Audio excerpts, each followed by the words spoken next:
Hello everyone welcome to my YouTube channel AB Coaching Point को। I hope तुम मैंने मोर channel को subscribe करथिबो। जदि तुम तो सब्सक्राइब करना तो सब्सक्राइब कर दियो, पाखे थे बेल आइकन को दबाई दियो।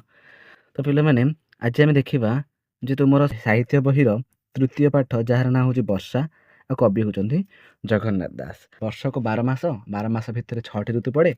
6टी ऋतु मध्य वर्षा ऋतु हूँ अन्यतम। ये ऋतु पे कौन हुए ना अधिक वर्षा हुए, चारिआडे सुंदर देखा जाए, पृथ्वी कौन हुए शस्य संपद भरपूर होता है। तो यही कवितार जगन्नाथ दास कौन वर्णना करें देखा। प्रथम चल आम कवि परिचय टी पढ़दे।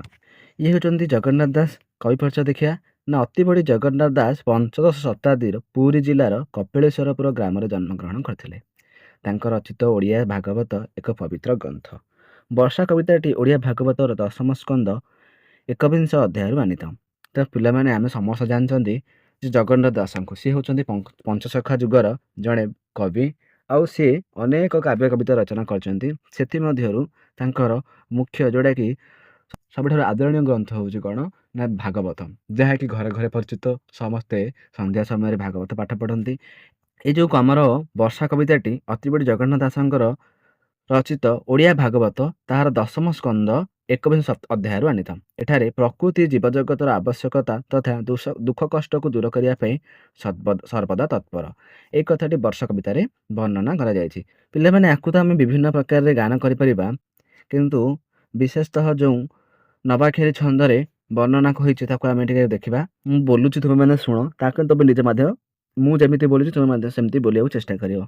हेमंते ग्रीष्म काल गला बरषा ऋतु प्रकाशिला सकल ऋतुंकर सार शस्य संपद मंचपुर मेघे मिलिले शून्य पथे बिजुली शबद संगते महिमंडल दुख चाहि जल छाड़िला तस होई घोर शबदे मेघमाल गर्जिण बरसंती जल। पिलाने तुम मैंने यही प्रकार गीत गाइब। आपर पद को आम अलग प्रकार गीत को गाइब। यही पंक्ति थी भावार्थ सहित कठिन शब्द को आम बुझीना। हेमंत ग्रीष्म काल गला बरषा ऋतु प्रकाशिला सकल ऋतुंकर सार शस्य संपद मंचपुर। पिले एतिरे थिबा कठिन शब्द हूँ एमंत। एमंत माने कौन एहीपरी बा एभी प्रकार। प्रकाशिला माने कौन देखागला बा आरंभ है। पे आम जानी वर्षा ऋतुर पूर्व ऋतु हूँ ग्रीष्म ऋतु। ग्रीष्म ऋतु कौन हुए ना प्रचंड खरा हुए। ग्रीष्म ऋतुर प्रचंड रौदतापर सारा जगत आउटपाउट होता। खरा दिन नदी नाल सुखी जाइथिला एवं धरणी तृषार्त थिला। कवि कहते से दीर्घ प्रतीक्षार अंत घटिला। प्रकृति निजर रूप बदलाइला एवं शीतल बारिधारा धरी वर्षा ऋतुर आगमन है। यह जीवन में दुख पर सुख आसबार एक संकेत सूचना। बुझिले ना पिले। तापर अच्छी कौन ना सकल ऋतुंकर सार शस्य संपद मंचपुर। एठार थिबा सकलर अर्थ हूँ सबु बा समस्त, सारर अर्थ हूँ श्रेष्ठ बा मुख्य अंश, आ मंचपुर माने हूँ मर्त्यपुर बा पृथ्वी बा मर्त्यमंडल। वर्षा को कवि सकल ऋतुंकर सार बोली बा सबुठारु गुरुत्वपूर्ण ऋतु बोली कहते। कहीं कारण केवल यही ऋतु ही पृथ्वी रे खाद्य और संपद भरी दिए। जदि वर्षा न हुए तेबे चाष काम हेब नाही एवं मंचपुर जोड़ा कि पृथ्वी अभाव अनाटन रे रहिबो। वर्षा ही पृथ्वी को शस्य श्यामल करे। मेघे मिलिले शून्य पथे बिजुली शबद संगत। एटा जोड़ा कि आकाश रूप और बिजुली नर्तन विषय कह। कठिन शब्द गुड़िक हूँ कौन ना शून्य पथे। शून्य पथे मान कौन आकाश रे, संगत माने सांगरे बा सहित। एटारे आर अर्थ को बुझा। आकाश रूपक रंगमंच रे वर्षार नाटक आरंभ होती। देखि पिला माने वर्षा ऋतु जो वर्षा हम घोर शब्द करी आकाश रे कौन हो बिजुली चट चट मार कलाहांडिया मेघ कर।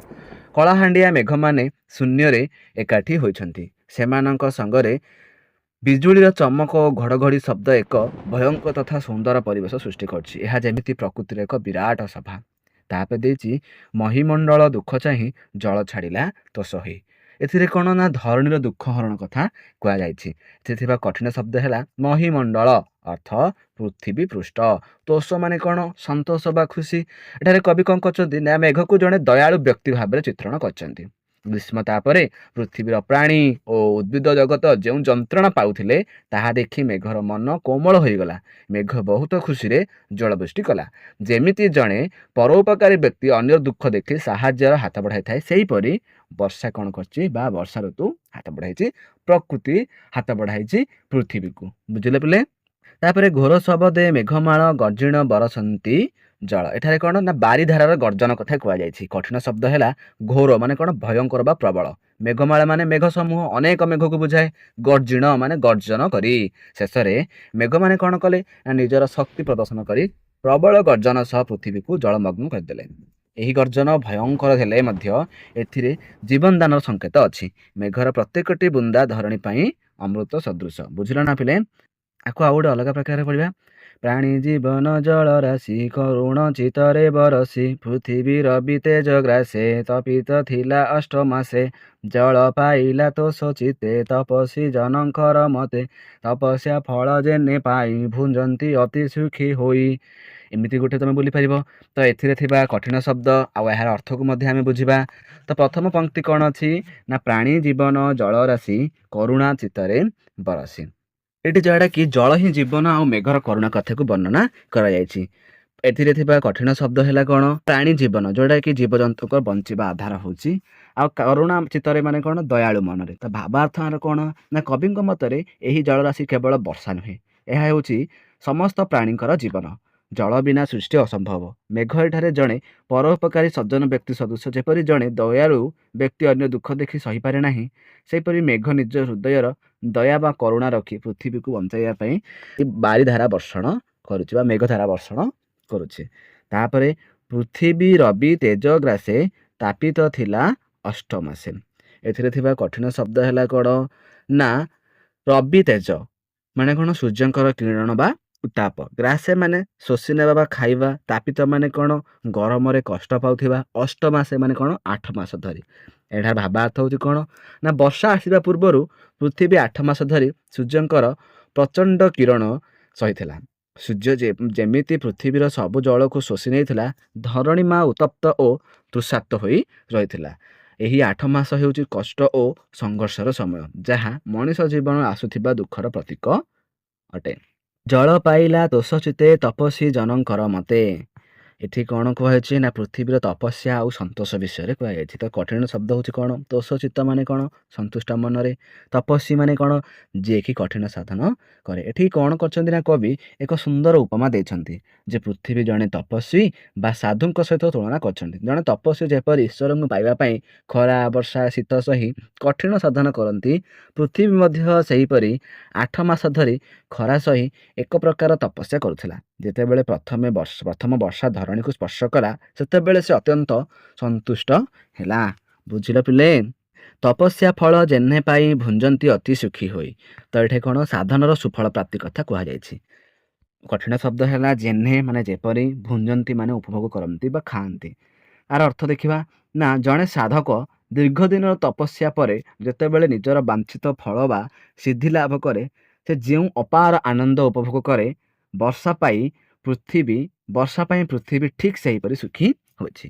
ଏହା ବୁଝାଏ ଯେ ଯିଏ ଧୈର୍ଯ୍ୟର ସହ କଷ୍ଟ ସହେ, ଭଗବାନ ତାକୁ ନିଶ୍ଚିତ ଭାବେ ଶାନ୍ତି ଓ ସୁଖ ରୂପକ ବର୍ଷା ପ୍ରଦାନ କରନ୍ତି। ଖୋଦିତ କୀଟ ନିଶା ମୁଖେ ଜଗତ ଆବରିଲେ ସୁଖେ ମଣ୍ଡୁକ ମେଘନାଦ ଶୁଣି ଗର୍ଜିନ୍ତି ଆବରିଣ ପାଣି ଅଳପ ନଦୀଏ ପୁରିଲେ ଲହରୀ ମତେ ଉଛୁଳିଲେ ନାନା ପ୍ରକାରେ ଶସ୍ୟ ରାଶି ଏଣେ ପୂରିତ ମହି ଦିଶି ଛତୁ ଯେ ଛତ୍ର ପ୍ରାୟ ହୋଇ ରାଜାର ପ୍ରାୟ ଦିଶେ ମହି ଖଦ୍ୟତ କୀଟ ନିଶା ମୁଖେ ଜଗତ ଆବରିଲ ସୁଖେ। ଏଥିରେ ଥିବା କଠିନ ଶବ୍ଦ ହେଲା ଖଦ୍ୟତ। ଖଦ୍ୟତ ମାନେ କ'ଣ? ଯେଉଁଟାକି ଜୁଳୁଜୁଳିଆ ପୋକ। ତମେ ମାନେ ଦେଖିଥିବ ଜୁଳୁଜୁଳିଆ ପୋକ, ଦେଖନ୍ତୁ ଚିତ୍ରରେ ଯେଉଁଟା ତମକୁ ଦେଖାଉ ସେଇଟା ହେଉଛି ଜୁଳୁଜୁଳିଆ ପୋକ। ନିଶା ମୁଖେ ମାନେ କ'ଣ ନା ସନ୍ଧ୍ୟା ସମୟରେ ବା ରାତ୍ରିର ମୁଖ ବା ସନ୍ଧ୍ୟା ସମୟକୁ ଆମେ ବୁଝିବା। ଆବରିଲା ମାନେ କ'ଣ ନା ଘେରିଗଲେ ବା ପୁରିଗଲେ। ଏହାର ଅର୍ଥ ହେଉଛି କ'ଣ ନା ବର୍ଷା ଋତୁରେ ସନ୍ଧ୍ୟା ଆସିଲେ ଚାରିଆଡ଼େ କ'ଣ ନା ଅନ୍ଧକାର ଘୋଟିଯାଏ। ସେହି ସମୟରେ ଜୁଳୁଜୁଳିଆ ପୋକମାନେ ବାହାରି ଆସନ୍ତି। ସେମାନେ ନିଜର କ୍ଷୀଣ ଆଲୋକରେ ସାରା ଜଗତକୁ ପୂର୍ଣ୍ଣ କରିଦିଅନ୍ତି। କବିଙ୍କ କଳ୍ପନାରେ ଏହି କ୍ଷୁଦ୍ର ଜୀବମାନେ ଅନ୍ଧକାର ମଧ୍ୟରେ ଖୁସିରେ ବିଚରଣ କରି ପୃଥିବୀ ଏକ ରହସ୍ୟମୟ ସୌନ୍ଦର୍ଯ୍ୟ ପ୍ରଦାନ କରନ୍ତି। ମଣ୍ଡୁକେ ମେଘନାଦ ଶୁଣି ଗର୍ଜନ୍ତି ଆବରିଣ ପାଣି। ଏଠାରେ ଥିବା କଠିନ ଶବ୍ଦ ହେଉଛି ମଣ୍ଡୁକେ ମାନେ କ'ଣ ବେଙ୍ଗ ମାନେ ମେଘନାଦ ମାନେ ମେଘର ଗର୍ଜନ। ଏହାର ଭାବାର୍ଥ ହେଉଛି କ'ଣ ନା ମେଘର ଗମ୍ଭୀର ଗର୍ଜନ ଶୁଣିଲେ ବେଙ୍ଗମାନେ ଅତ୍ୟନ୍ତ ଉତ୍ସାହିତ। ଦେଖିଥିବେ ତମେ ଟଟର ଟଟର କଟର କଟର ଶବ୍ଦ ସେମାନେ କରନ୍ତି। ସେମାନେ ଜଳପୂର୍ଣ୍ଣ ସ୍ଥାନମାନଙ୍କରେ ଜମା ହୋଇ ଏକା ସାଙ୍ଗରେ ରଡ଼ି କରନ୍ତି। କବି କହିଛନ୍ତି ଏହି ଗର୍ଜନ ଯେମିତି ବର୍ଷାକୁ ସ୍ୱାଗତ କରିବାର ଏକ ସାମୂହିକ ଉତ୍ସବ। ବର୍ଷାର ଆଗମନ ବେଙ୍ଗମାନଙ୍କ ପାଇଁ ନୂତନ ଜୀବନ ସଦୃଶ। ଅଳପ ନଦୀଏ ପୁରିଲେ ଲହରୀ ମତେ ଉଛୁଳିଲେ। ଏଠାରେ କ'ଣ ନଦୀର ଯୌବନ ଆଉ ଚପଳତା କଥା କୁହାଯାଇଛି। ଲହରୀ ମାନେ କ'ଣ ଢେଉ, ମତେ ମାନେ ପରିବା ମାତିଲା ଭଳି, ଉଛୁଳିଲେ ମାନେ କ'ଣ କୂଳ ଲଙ୍ଘିବା ବା ଭରପୁର ହୋଇ ବହିବା। ଏହାର ଅର୍ଥ ଦେଖ ଗ୍ରୀଷ୍ମ ଋତୁରେ ଯେଉଁ ଛୋଟ ଛୋଟ ନଦୀ ଓ ନାଳ ଗୁଡ଼ିକ ଶୁଖିଯାଇଥିଲା ବର୍ଷା ଜଳ ପାଇ ସେଗୁଡ଼ିକ ଏବେ କୂଳ ଲଙ୍ଘି ପ୍ରବାହିତ ହେଉଛନ୍ତି। ସେମାନଙ୍କର ଢେଉ ବା ଲହରୀ ଗୁଡ଼ିକ ମାତିଲା ଭଳି ଖେଳୁଛନ୍ତି। ଏହି ଦୃଶ୍ୟଟି ଅତ୍ୟନ୍ତ ପ୍ରାଣବନ୍ତ, ଯେମିତି ଶୁଷ୍କ ଜୀବନରେ ଆନନ୍ଦର ଜୁଆର ଆସିଛି। ତାପରେ ଦେଖ ନାନା ପ୍ରକାର ଶସ୍ୟ ରାଶି ଏଣେ ପୂରିତ ମହି ଦିଶି। ତ ଏଥିରେ କଠିନ ଶବ୍ଦ ଗୁଡ଼ିକ ହେଉଛି କ'ଣ ନା ଶସ୍ୟ ରାଶି ମାନେ କ'ଣ ପ୍ରଚୁର ଶସ୍ୟ ବା ଫସଲ, ମହି ମାନେ ପୃଥିବୀ। ଏହାର ଅର୍ଥ ଦେଖିବା ଆମେ କ'ଣ ନା ବର୍ଷା ହେବା ଫଳରେ ଚାଷ ଜମି ଗୁଡ଼ିକ ଶସ୍ୟରେ ଭରିଗଲା। ପୃଥିବୀ ଏବେ ବିଭିନ୍ନ ପ୍ରକାର ସବୁଜ ଫସଲରେ ସଜେଇ ହେଉଛି। ଏହା କେବଳ ଦୃଶ୍ୟ ନୁହେଁ ବରଂ ଏହା ଆଗାମୀ ଦିନର ସମୃଦ୍ଧି ଓ ପ୍ରାଣୀମାନଙ୍କର ଆହାର ସଂକେତ ଦେଉଛି। ଛତୁ ଯେ ଛତ୍ର ପ୍ରାୟ ହୋଇ ରାଜାର ପ୍ରାୟ ଦିଶେ ମହି। ଏଠାରେ କଠିନ ଶବ୍ଦ ହେଲା କ'ଣ ଛତ୍ର ମାନେ ରାଜକୀୟ ଛତା, ପ୍ରାୟ ମାନେ କ'ଣ ପରି। ଭାବ ଅର୍ଥ ହେଉଛି ଦେଖ କ'ଣ ନା ଏହି ପଦରେ କବିଙ୍କର ଶ୍ରେଷ୍ଠ କଳ୍ପନା ପ୍ରକାଶ ପାଇଛି। ବର୍ଷା ଦିନେ ସବୁଆଡ଼େ ଛତୁ ଫୁଟି ଉଠେ। ଦେଖିଥିବ ତମେ ଛତୁ ଚାରିଆଡ଼େ ଥିବ, ପାଳଗଦ ଦେଖିଥିବ, ମାଟିରେ ଥିବ। କବି ସେହି ଛତୁ ଗୁଡ଼ିକ ରାଜାଙ୍କ ମୁଣ୍ଡ ଉପରେ ଶୋଭା ପାଉଥିବା ଛତ୍ର ସହିତ ତୁଳନା କରିଛନ୍ତି। ଦେଖିଥିବ ଯେ ରାଜା ଯେତେବେଳେ ସିଂହାସନରେ ବସନ୍ତି ତାଙ୍କ ଉପରେ ଗୋଟେ ଛତା ଥାଏ। ତମେ ଚିତ୍ର ଦେଖ ସେହିପରି। ଯେପରି ଛତ୍ର ଧାରଣ କଲେ ଜଣେ ବ୍ୟକ୍ତି ରାଜା ଭଳି ମନେ ହୁଏ, ଧଳା ଛତୁରେ ଭରି ଯାଇଥିବା ଏହି ପୃଥିବୀ ଏବେ ଜଣେ ବିଶାଳ ସାମ୍ରାଜ୍ୟର ଐଶ୍ୱର୍ଯ୍ୟଶାଳୀ ରାଜା ଭଳି ଶୋଭା ପାଉଛି। ଏହାପରେ ଦେଖ ମୟୂର ଗିରି ଶିଖେଥାଏ ନୃତ୍ୟ କରନ୍ତି ମେଘ ଚାହିଁ, ଅତିଥି ଦେଖି ଭକ୍ତଜନେ ଦେଶନେ ସନ୍ତୋଷ ହୁଅନ୍ତି ମନେ। ତ ଏଠାରେ ଥିବା କଠିନ ଶବ୍ଦ ଆଉ ଭାବାର୍ଥକୁ ବୁଝିବା। ମୟୂରେ ଗିରି ଶିଖେଥାଏ ନୃତ୍ୟ କରନ୍ତି ମେଘ ଚାହିଁ। ତ ଏଠାରେ କଠିନ ଶବ୍ଦ ହେଲା ମୟୂରେ। ମୟୂର ମାନେ କ'ଣ ନା ଏଠି ବହୁ ବଚନ ଅଛି। ମୟୂର ମାନେ ଗିରି ଶିଖେ ମାନେ କ'ଣ ପର୍ବତ ଚୂଡ଼ାରେ। ବର୍ଷା ଋତୁରେ ଆକାଶରେ କଳାହାଣ୍ଡିଆ ମେଘ ଦେଖିଲେ ମୟୂରମାନେ ଅତିଶୟ ଆନନ୍ଦିତ ହୋଇପଡ଼ନ୍ତି। ସେମାନେ ପର୍ବତ ଶିଖରରେ ରହି ମେଘମାନଙ୍କୁ ଚାହିଁ ନିଜର ପେକ୍ଷଣା ଯେଉଁଟା ତାର ପୁଚ୍ଛ ମେଲାଇ ନୃତ୍ୟ କରନ୍ତି। ଏହା ପ୍ରକୃତିର ଏକ ଅତି ମନୋରମ ଦୃଶ୍ୟ। ଅତିଥି ଦେଖି ଭକ୍ତଜନେ ଯେସନ ତୋଷ ହୁଅନ୍ତି ମନେ। କଠିନ ଶବ୍ଦ ହେଲା ଯେସନେ ମାନେ କ'ଣ ଯେପରି, ତୋଷ ହୁଅନ୍ତି ମାନେ କ'ଣ ନା ସନ୍ତୁଷ୍ଟ ବା ଖୁସି ହୁଅନ୍ତି।